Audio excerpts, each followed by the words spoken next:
Je vous remercie. La parole est à Monsieur Jean-Yves Bony. Merci Madame la Présidente. Madame la Ministre, en pleine crise agricole, en plein salon de l'agriculture, ce débat vient fort à propos. Le président de la République a inauguré le 60e salon de l'agriculture, accueilli par des sifflets, des colibés, des bousculades. Un tel accueil est inédit envers un président de la République. Mais en agriculture, nous le savons mieux que quiconque, nous récoltons ce que nous semons. Ainsi, il a pu découvrir et mesurer le désarroi et l'angoisse du monde paysan. Madame la Ministre, l'heure est grave. Nos campagnes ne vont pas mourir sans lutter. Il faut réagir vite.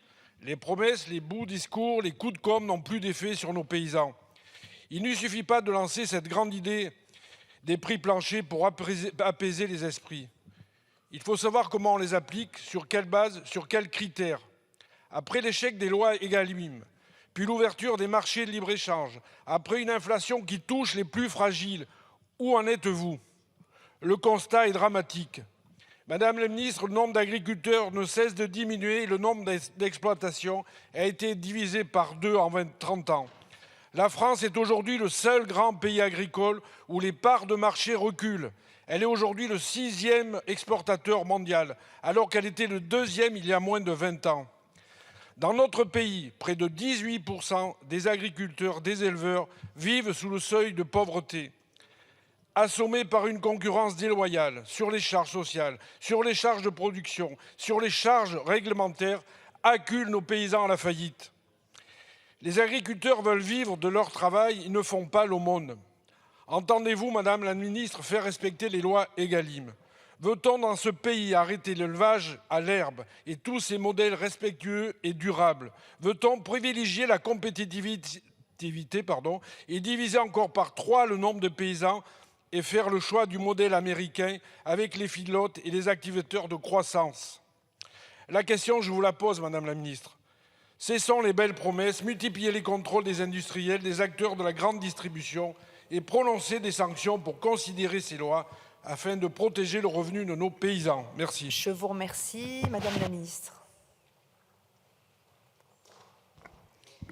Merci Madame la Présidente. Monsieur le député Bony, je crois que j'ai répondu en partie à votre question sur les contrôles. 10 000 contrôles sont diligentés par la DGCCRF, notamment sur la question de la francisation des marchandises. Et vous avez communiqué sous enveloppe un exemple qui est tout à fait marquant, qui est une infraction caractérisée, d'une centrale d'achat connue et qui met sur le même papier viande bovine française et animal élevé, abattu, etc. En Irlande. Ce genre de situations font l'objet aujourd'hui de sanctions. Je mentionnais les contrôles, plus de 1700 contrôles qui ont déjà été faits, à peu près 350 qui ont donné lieu à des rappels à l'ordre, des PV avec des sanctions qui les assortissent. Et j'étais moi-même mercredi dernier dans un hypermarché pour accompagner une brigade DGCCRF sur un de ces contrôles. Vous le savez également, nous luttons contre la fraude en profondeur, les systèmes de fraude qui consistent à transformer l'étiquetage, qui va au-delà d'une transformation de l'étiquetage, mais qui consiste à faire passer des marchandises produites à l'étranger pour des marchandises françaises. Nous avons démantelé il y a 4 ans un réseau de francisation des kiwis. Nous luttons sur la francisation du miel, sur la francisation du vin. Donc, moi, je veux particulièrement remercier les services de la DGCCRF. Ces contrôles sont en route et nous les poursuivons.